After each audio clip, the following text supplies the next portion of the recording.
The Global Energy War. Brought to you by MCF Energy. All right, let's have a discussion about energy. And we don't often talk about that because we don't really consider it, do we? We consider all the other issues that come to the forefront, taxes and spending and border and pro-life, and we consider all these things, but we really don't take a minute often enough and step back and realize how much energy powers everything in our lives, how much oil and gas is the reason you have everything you have. Think about it. Look around your room right now. Every single thing, everything needed energy, needed oil and gas at some point in the process before it got to you.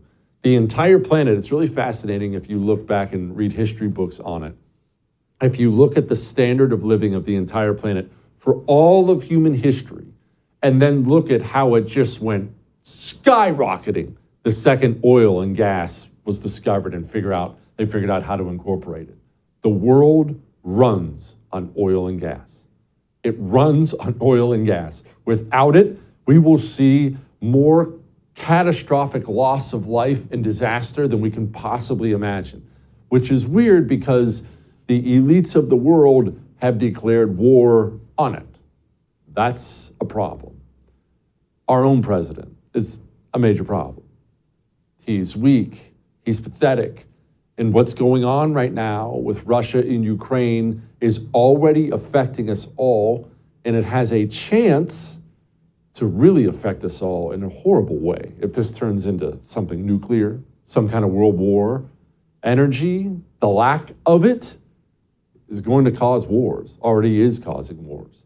And let's remember exactly why Vladimir Putin felt so emboldened to run through the border and start invading Ukraine. The President of the United States of America got up there and practically invited him to. So I think what you're going to see is that Russia will be held accountable if it invades. And it depends on what it does. It's one thing if it's a minor incursion and then we end up having a fight about what to do and not do, et cetera.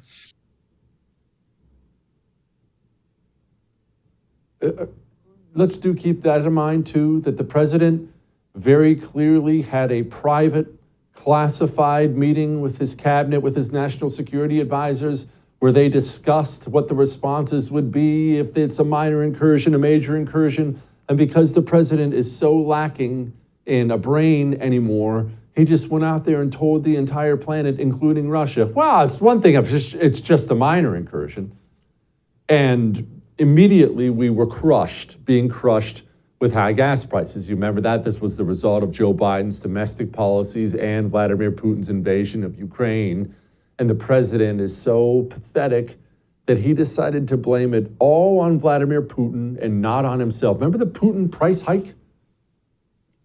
Putin's invasion of Ukraine has driven up gas prices and food prices all over the world. I'm going to do everything I can to minimize Putin's price hike here at home. Democrats didn't cause this problem. Vladimir Putin did. But some companies have been pretty blunt. They don't want to increase supply because Putin's price hike means higher profits. 70% of the increase in prices in March came from Putin's price hike in gasoline. The increase in inflation was a consequence of Putin's price hike. Putin's price hike. So as Americans were being crushed with gas prices, the Biden administration went ahead and found a way to campaign on it. And that brings me to the green transition, the transition to green, because this is really where all this comes from. The relentless, endless assault on oil and gas in America, in Europe, it has a purpose. And what is the purpose? The ultimate purpose is destruction. It will destroy us all, and that's what most of these people want. But it comes with money and power. Always remember, whenever you hear about a green energy transition, what you're hearing is, I'm going to destroy you and your friends, and I'm going to take large quantities of money and power and hand them out to my friends. That's all this is. That's why they destroy oil and gas and make your life miserable and then turn around and hand out trillions of dollars to their various, quote, green energy pals, most of whom are in China And you can't get away from this green energy transition talk. It's everywhere. Russia's war only enhances the urgency of the need to transition the world off its dependence on fossil fuels. So America is at the start of an historic transition. But we are accelerating this transition to a clean energy future. This is not a transition to be feared. It's a transformation to be seized. We're in a transition, and transitions are complicated. They can go electric, they can do heat pumps. This is how you transition. Transition. Just understand every time you hear that word, it means destruction. The intentional destruction of everything. Remember what we were talking about a few minutes ago? Look around you. Everything needs oil and gas, and they're laying waste to it. The people who lead the Western world in Europe and America, they're laying waste to it. And some of these people are committed communists aiming to kill and destroy, because that's what communists do. Some of them are simply greedy, money and power. Some of them, like Interior Secretary Deb Haaland, she's a weapons-grade moron on top of being the other two things. The metals needed to make the lithium-ion batteries in those vehicles are, of course, lithium, nickel, graphite, and cobalt. Now, can you tell me what nation is the largest producer of refined lithium in the world? No, I can't. It's China. Can you tell me which nation is the largest producer of refined cobalt in the world? No, Senator. It's China. Do you know what nation is the largest exporter of natural graphite to the United States globally? No, Senator. It's China. Okay. That's our leadership. And that brings me to what we have to do. Because these people are going to hurt a whole lot of people. This transition is going to be deadly. It's going to be horrific. Worldwide. Remember, it's not just here, it's everywhere. So what do? Well, Trump was talking a lot about it in very smart ways. We're also unleashing American energy and American energy independence. We're now an exporter of energy. We're doing 10 million barrels a day. Nobody thought they'd see this. 10 million. In fact, it's going to now be 10.6 million. There's good news. Before we get to all the guests, Mark Morano is going to join us next and whatnot. There is good news out there, and the good news is this. We are sitting on the pot of gold. We here in the United States of America are blessed with endless resources. We have the power in this nation to power the entire planet several times over for virtually ever. All the oil, gas, coal you could ever want. We have it all right here. If we can manage to get the people currently in charge no longer in charge, and that's going to be a long, long, long road. If we can manage to do that, we can win. So let's go do that, all right? All right. Mark Morano is going to join us next because so much of this energy talk, it's about resetting things, the Great Reset. You've heard it before. The elites of Europe work with the elites of the United States of America to destroy us so they can build a new world where they are the kings and queens. That is the goal. We're going to talk to Mark about that in a moment. But do keep in mind, Europe is key for us right now. Russia, when Europe stopped buying their gas, Russia just turned around and started selling their gas to China. That's why Russia still has money. Russia should be broke, right? Fighting this conflict, it's expensive, all these things going on. Russia's doing fine for money. China just started buying up all their gas. Europe, in the meantime, they're going to have a very, very rough winter, and that's putting it mildly because Europe has declared war on their own energy sources. MCF Energy, they're all over this, and they have a plan. They'll tell you what's going on, and they have a plan. It's worth checking out at mcfenergy.com/Jesse, all right? We'll be back. You're watching The Global Energy War, brought to you by MCF Energy. To learn more, visit mcfenergy.com/Jesse. The Global Energy War, brought to you by MCF Energy.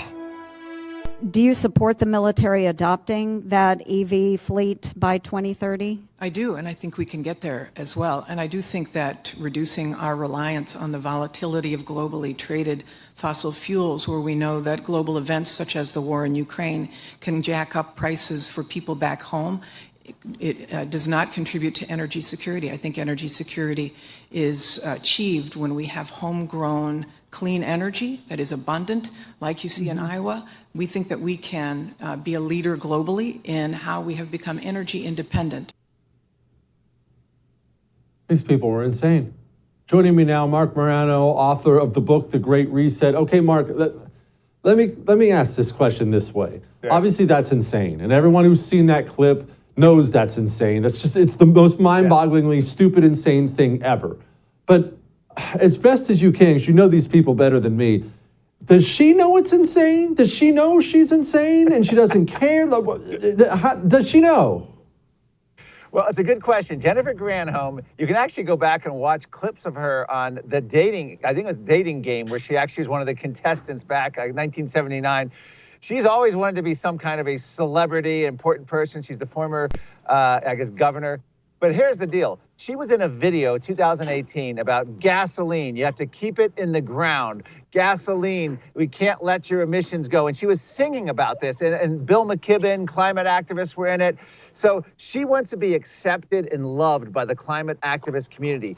Does she actually agree with it? I don't know that she's even studied the issues enough to understand the implications of what she's saying. And not only her, but Interior Secretary Deb Haaland was grilled on Capitol Hill at the end of March, and literally were asked about all of these rare earth mining, all of the green energy, all of the EV batteries, all making us reliant on China. And her response was, thank you for that information. Thank you for that information. So I'm not even sure they've looked at it. But what she just described was turning our United States military into a military almost completely dependent upon China for their number one goal, which is climate. And that includes the Navy and the Army. Both have had special reports, and their secretaries of Navy and Army come out and literally say that climate is the existential threat and is basically the main focus of our military. Oh. Okay, Mark, states like New York, California, they're banning natural gas hookups. Europe is going through a living hell with its war on natural gas. So this is a worldwide war. People don't even realize what's happening in Europe. Why do you want to destroy natural gas and natural gas hookups? I don't even believe in carbon causing climate change, but natural gas is clean, isn't it? Yeah, natural gas is what the United States led the world in reducing carbon dioxide emissions. If you actually cared about CO2 emissions, you would be praising natural gas. In fact, the Sierra Club, about maybe 8 years ago, took up to $30 million from the natural gas industry. They were fossil fuel funded environmentalists promoting natural gas. But that's how far the needles moved, because natural gas replaced coal. It led to us. We were outperforming in terms of CO2 reductions during the Trump administration any European signatory of the UN Paris Agreement, even though Donald Trump pulled us out. That's the absurdity of this. And now natural gas is demonized. Not just gas stoves, as we're seeing in New York, but also as we're seeing federally, but also the natural gas hookups for furnaces. They're forcing everyone onto electric heat, which again is going to make us more reliant on a stable energy grid, which they're then choking off that and forcing more and more solar and wind mandates that don't produce the energy. They're intentionally harming our national security. The policies of this administration are the greatest national security threat we face. Not China, not Russia. It's our own policies shooting ourselves in the foot, making us more reliant on the Middle East, Venezuela, China for all of our energy, which we're not allowed to produce at home. By the way, Jesse, the most absurd element in all this is we're getting most of our rare earth mining from China for all these solar, wind, EV batteries. And the Biden administration is announcing a ban, federal bans on places like Minnesota and other states from doing their own rare earth mining due to environmental concerns. Because the last thing you'd want to do is more energy exploration in countries with high human rights records and the best environmental standards like the US. Let's farm out all of that to countries like Venezuela and China and Russia for fertilizer, et cetera. Mark, Okay, I don't think people fully understand, because not everyone's an expert on energy like you are. I don't think people understand how much natural gas powers the world, like this Russia-Ukraine thing and how it's strangling Europe. Natural gas is critical. What happens if you just try to eliminate it within 5 years? Well, we're seeing that what's happened. You're seeing Europe now building a big upscale in coal plants throughout Europe. Some of them are starting to go back even more nuclear. They're panicking. Prior to the Russian invasion of Ukraine, we had countries like England with their prime minister. I was about to say Tony Blair, but what's his name, who's now gone? The previous prime minister, Boris Johnson. Boris. He literally, during his administration, they were bragging about closing up natural gas fracking wells that would supply 50 years at least of energy for England. But they were talking about pouring concrete in these fracking wells, bragging about it. And then, of course, the Russian invasion happens, and then all the sanctions, and then Russia cut off energy. And so you have Europe literally facing a dark winter, panicked, terrified, going back to burning biomass, wood, going now to building coal plants. So it's just insane. There's no vision, thought in this. It became almost like I guess you'd call it a mass hysteria. It became this idea of everything was net zero. Nothing was evaluated on your national security, your sovereignty, your economic growth, what's better for people. It all came down to what's best for climate goals. And so they just started stamping out as many projects and old school fossil fuel projects, and they willingly created self-inflicted wounds. That's what Europe has done. That's what the US is doing. That's what Canada's doing. That's what Australia's been doing. It's insane. We're literally committing suicide on the West in order to meet these climate goals, which is a mass hysteria. By the way, another scientist came out today and said that these temperature goals, which net zero is based on, are literally not based on any science. They're all politics. And scientist after scientist has come out and said these are pulled from thin air, they're meaningless. Yet this is the mantra, not only of the United States, but of every other Western nation. We have to meet net zero. We have to keep the Earth's temperature 1.5 degrees. It's all nonsense. It has no scientific basis. If you go into it, I have a whole chapter in my book, and the Politically Incorrect Guide to Climate Change, exposing this fraud of the 1.5 net zero goals. Golly. Okay, Mark, talk about the petrodollar for a second. Most people don't even know what the petrodollar is. What's the petrodollar and what's happening to it?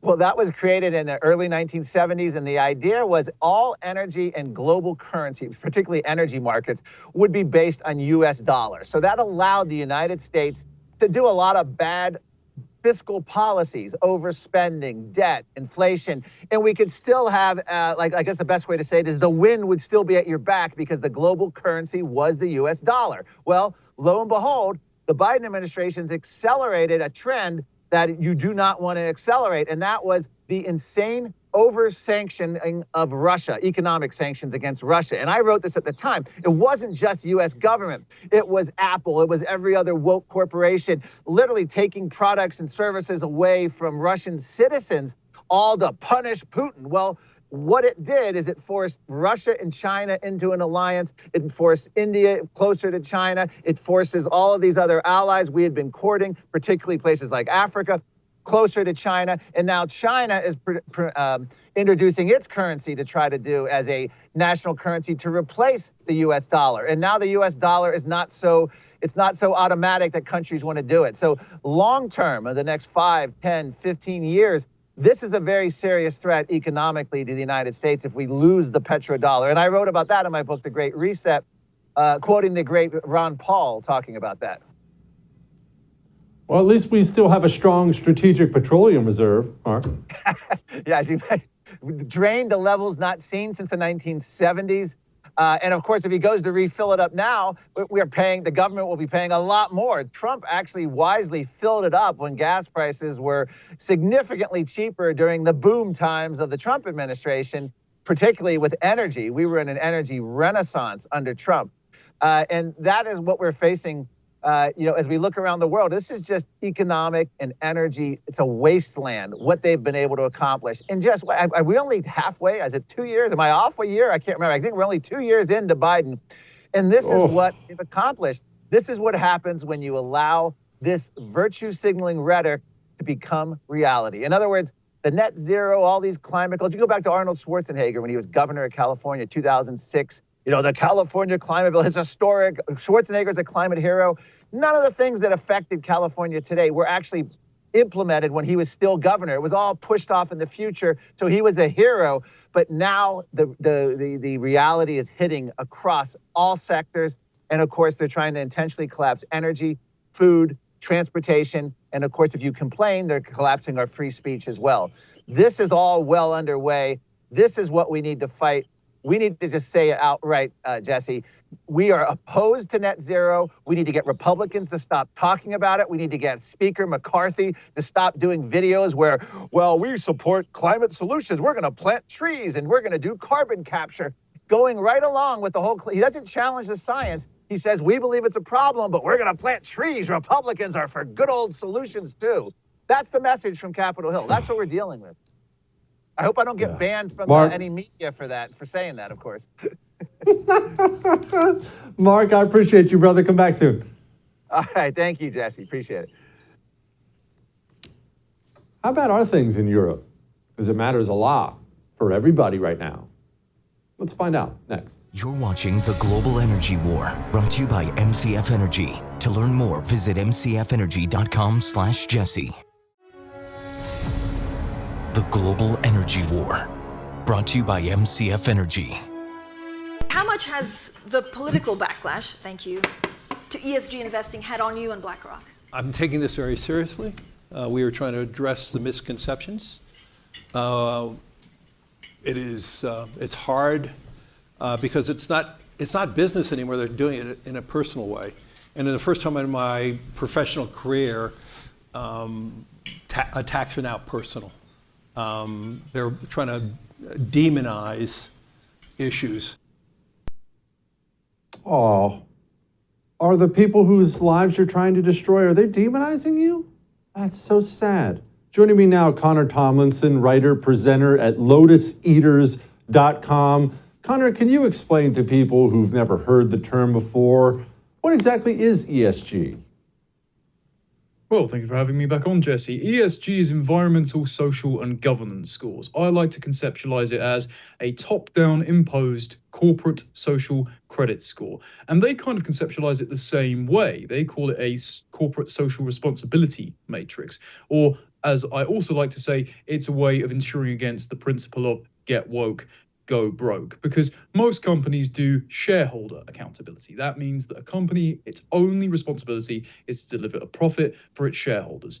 But Larry Fink over at BlackRock decided in a letter titled A Sense of Purpose that he sent to Harvard Law School that society had too much of a leadership vacuum. And what that really meant was the elected leader of the United States, President Trump, wasn't doing what the elite at Davos and in the UN wanted. And so he said, okay, what we need to step up and do is make so that the international institutions who aren't elected, the EU who are only partially elected, the American deep state who obviously aren't elected, and all of the companies that are the largest in the world need to cooperate into public-private partnerships for a whole of society approach to step into that leadership vacuum and tell exactly what us plebs, us consumers, us subjects of this new global government have to do. And the ESG, standing for environmental, social, and governance, are the three prongs of that new ethic that is being imposed on us by this corporate overlord system. So the environmental system, a great example of how that works, is BlackRock took up a 6% share in ExxonMobil. They were the second largest shareholder.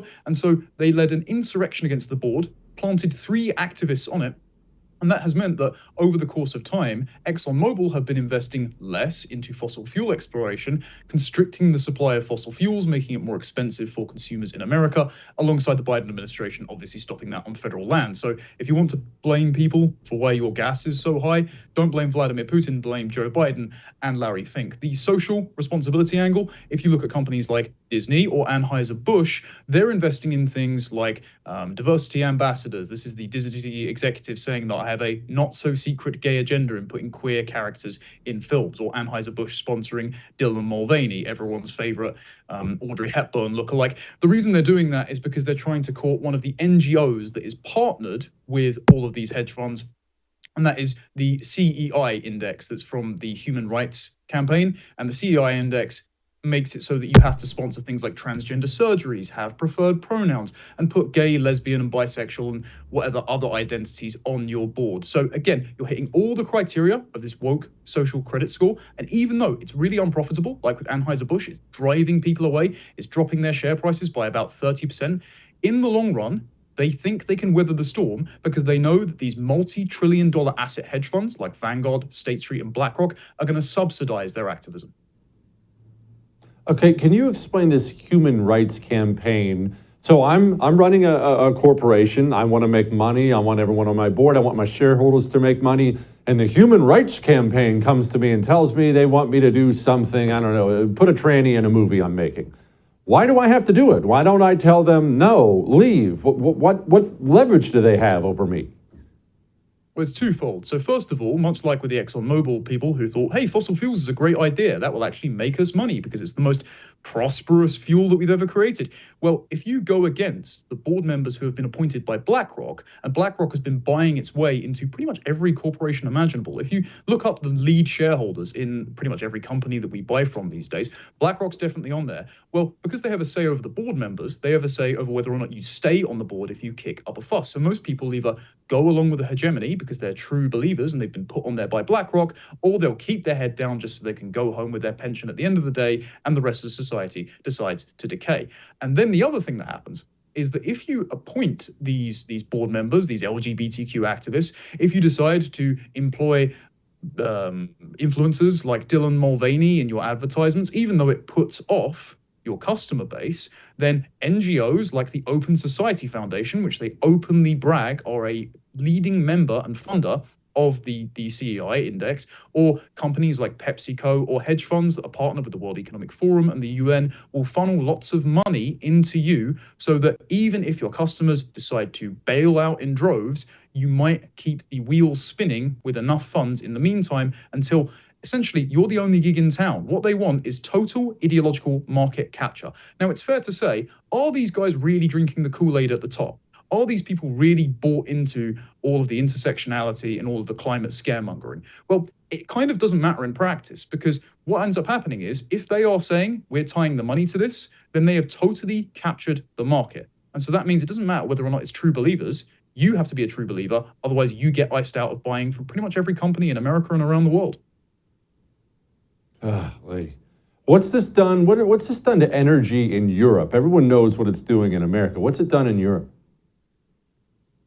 Well, the problem is with energy in Europe is that if we don't make our own gas, we're largely reliant on America for export. So the perfect example of this is Germany, as we all know right now. So in 2021, I wrote a paper for the British government saying that we should invest more in nuclear power and less in renewables. Because if we were to try and make the whole of Britain renewable, it would cost, by 2030, which is what the UN is recommending, it would cost £3 trillion, and that was before the record inflation we're currently seeing, and it would only meet 26% of energy demand. Now, if you try and imagine what would happen in America if they did that, and pretty much every country doing it at the same time, it's ludicrous and unachievable. So I said, okay, we want to invest in nuclear and not have the Chinese fund the nuclear as we currently have. And the British government went, okay, we'll take that on board and put it in a bill. What they didn't read was the rest of my prediction, was that the reason we need to invest in nuclear is because the Germans didn't. They decommissioned their last nuclear power plant this year. And if they had have invested all the money they would have put in renewables into nuclear, they'd be totally energy independent and wouldn't be getting the imports from Russia. And shortly before the UK war broke out, they were getting 60% of their natural gas reserves imported in from Russia. They were a net importer of energy, the Germans, when they could have been entirely energy independent. So what ends up happening is, because they don't have Russia anymore, and we in the UK, we could tap our North Sea oil reserves, 10% of that would make us energy independent for 50 years. So why don't we do that? God knows. Instead, because the American petrodollar is the world reserve currency, at least for the meantime, we in Europe buy from America. Our share goes up. The problem is, if America, the American oil companies, are infested by ESG and are investing more in renewables and not expanding drilling capacity, and if President Biden on day one shuts down the Keystone XL pipeline, not just axing loads of jobs, but axing plenty of oil coming through states like Texas, and if he signs his fracking moratorium that he indefinitely extended, that 22% of all fracking happens on federal lands, that massively diminishes over the course of a year since he started his presidency, American oil manufacturing. Then you get to the state where, okay, a year later, when none of the new pipelines have been constructed, boom, Ukraine war hits. And as well, the interesting thing with Biden is when Trump had replenished all of America's strategic natural gas reserves, Biden decided in 2022, just as the Ukraine war nearly breaks out, he unleashes, what was it, about 18 million barrels? Now, not only was that only 3 days worth of operations in the States, but he decided not to give all of that to US consumers. Instead, he sold some of it off to Sinopec, China's state-owned gas firm, which Hunter Biden just so happened to have had shares in. So it's very interesting. What has happened is Europe has made itself completely reliant on exports, then imports rather. It then cuts its nose off to spite its face with Russia, so then it will go to the US for cheaper gas. And instead, the US has decided to go all in on this net zero madness. And the interesting thing about the UK, I'll use the UK as an example, electricity prices have risen by 66.7% in the last year, and gas prices 129.4% in the last year. We could be energy independent if we had better deals with America, but America isn't producing as much gas, and if we decided to do our own gas, but we haven't. And instead, we're going the exact same way as most of these energy companies are, doubling down on renewables that won't keep the lights on. Golly. Where's Klaus Schwab in the World Economic Forum? Where do they play into all this? Well, the World Economic Forum seems to be the nexus for where these hedge funds and these companies and these world leaders all decide to meet. They're kind of grooming prospective world leaders in with their Young Global Leader program. So that means that they get reliant on the World Economic Forum and moving up through institutions so that they buy into the orthodoxy in order to get these positions of power, like Justin Trudeau and Angela Merkel and Boris Johnson. The interesting thing, though, is that the World Economic Forum is a sort of connective tissue between the real hotbed of awful ideas, and that is the United Nations. And I haven't seen a single presidential candidate, especially not Nikki Haley, but she's not going anywhere anyway, is she, suggest that the United Nations funding should be reduced for the role they're playing in this. Because the World Economic Forum's ESG scores, developed with BlackRock, and their donut economy, which the idea is a socialist controlled economy that's one big circle, and to reduce the hole in the middle, which is all the shortfall like pollution and waste and non-recyclables, to create a fixed pie, which then the elite can divide up and equitably redistribute to us all while we own nothing and be happy. All of those economic plans, all of those various mechanisms are to meet the UN's 17 Sustainable Development Goals by 2030. There's a reason pretty much every country is doing the climate stuff by 2030. And these Sustainable Development Goals are things like gender equality and equal access to education. They all sound pretty benevolent, right? They've even partnered with Thomas the Tank Engine to push this to children.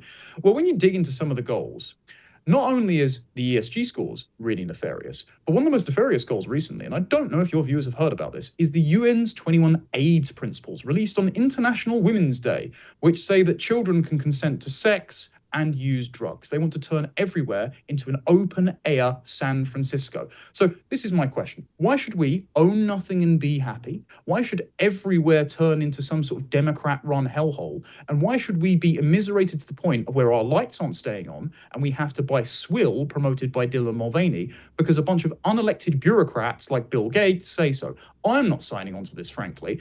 And there's a little line of hope here, right? One of the hedge funds, Vanguard, BlackRock's main competitor, have pulled out of the Net Zero Asset Managers Initiative. They've taken lots of money out with them. And the reason is ESG scores, because of your great program, Jesse, and plenty of Republican governors, have been given a bad name and they're associated with BlackRock. So Vanguard are now divesting away. They still believe the same thing. They've still got the same goal, but the elites are infighting over who gets to control the market. So if the legislative pressure can be kept up, if the media pressure can be kept up, maybe we can keep them fighting so long that they're too distracted while we mount a counter resistance. I like it. Connor, I appreciate you, brother. Pleasure. All right. That brings us to where we are now. Russia is buddies with China. And now they're sending gas to China. Because, as you just heard, Europe cut them off. Well, that didn't affect Russia. They just started selling it to China. There's this new alliance, and frankly, we need Europe to have more energy. For global safety, for our own safety, we need Europe to become energy independent again. And MCF Energy is all over that. If you want to learn about the threats of these things and you want to learn more about the plan, because there most definitely is a plan, go to mcfenergy.com/Jesse. Extremely informative. This winter, Europe will suffer. The suffering is going to spread globally. MCF Energy can help.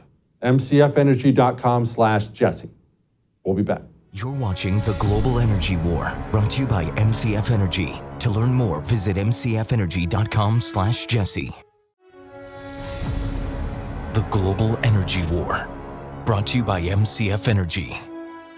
MCF Energy has put together one of the most experienced teams ever assembled when it comes to European energy exploration. And we have tremendous tailwinds as Europe is scrambling to secure a safe energy supply. I expect Europe's energy crisis will reach a fever pitch by winter as temperatures drop and China's economy roars back to life, requiring more and more energy. Meanwhile, we intend to be sitting atop safe, low-cost natural gas supplies just beneath Europe's feet.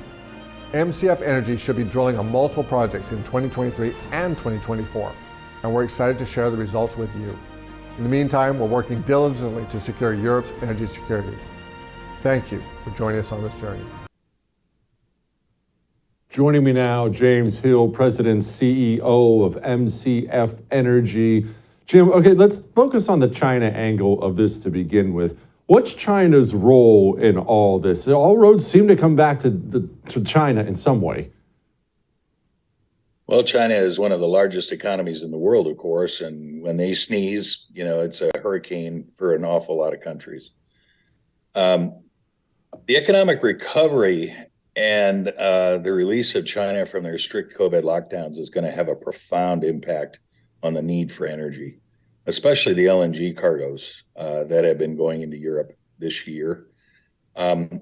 The cutoff of Russian gas to Europe, of course, has had a major impact and has been blunted by the fact that the LNG cargoes have come in from not just the United States, but Qatar and some of the other Eastern countries. So this has really helped Europe sustain through 2022 and into 2023. But now that China is coming out of their lockdowns, the need for energy from China is going to be extreme. They are really going to start to bid for all of those LNG cargoes that have been going to Europe. So the impact of that is going to be we either get more LNG to Europe somehow, or the price in Europe is going to increase substantially, and it could have a major impact on industries and also just people's lives in general. Are people being impacted already, and what kind of impacts do you see coming? The impact really in Europe has been the price paid for natural gas. At one point, it reached over $60 US for an energy unit. But thanks to the mild winter, and it's like I said, the flood of LNG from the US and the Middle East, Europe's gas supplies were pretty well handled. In other words, the industries and whatnot could still function. People could still heat their homes. But this could change radically. It's like I said, with the recovery of China, and if next year is a colder winter. The green push, we see this all over the place. We see it all over the place in America. Is it affecting negatively Europe? It sure looks like it is. No, it really has for a long time. MCF Energy supports the transition to a lower carbon world, but we also recognize that this transition is going to take decades to achieve. The switching from burning coal to a much cleaner natural gas has contributed to major reductions in carbon emissions in the United States. And Germany has currently 63 coal-fired power plants it, of course, just shut down their last nuclear reactor. So more natural gas is going to be required. And as more natural gas becomes available, we will switch from these dirty coal-fired power plants to much, much cleaner burning natural gas plants and significantly reduce the carbon output. MCF really hopes that we can be a major supplier of natural gas to this effort. Okay, so why would they take so many steps that are obviously harmful to their own people's interests? I mean, any nation wants their people to have a nice supply of cheap power, and they have the resources there. Why would they hurt their own people? It's kind of short-sightedness. The influx of cheap Russian gas and the rise of the ESG movement in Europe's domestic energy sector has really been decimated. Easy access to natural gas from Russia has really allowed the Green Party to believe that it was easy for them to ignore the resources within their own borders and push for the goal of total green energy. However, as we found out, this transition is going to be slow, and the conversion timescale that that these people want is just totally unreasonable. It's just not achievable. The EU has finally recognized this, and natural gas will form a bridge to the renewable energy resources. And the EU has declared natural gas green and critical to the goal of a carbon-free world. So this has been a major change in the viewpoint of the local and regional governments in the area. Why would Europe rely so much on Russian gas? Did they have none of their own? Europe has always had oil and gas resources. The problem has been the availability of gas from Russia. Russia really has manipulated the price and the supply to their own benefit for decades. And this has allowed the Europeans to, I call it being drunk on Russian gas. They really have ignored their own resources, and it's really defunded all exploration in Europe. And because of this, there's a large number of good quality prospects in Europe which have gone ignored that MCF Energy is now trying to bring together and develop. Any success there? Yes, as a matter of fact, we reviewed over 20 different projects and have selected two, one in Austria, an area that is in the Austrian Alps. And the second one is a project in Germany, which is an undeveloped discovery gas field that we have great hopes for. Both are significant in size and should have impact once we bring them online. Jim, wishing you the best of luck, man. Go get them. Yeah, we're after it, believe me. We need the gas. Thank you, sir. All right. It's a lot, right? We're on it. We'll do it again sometime.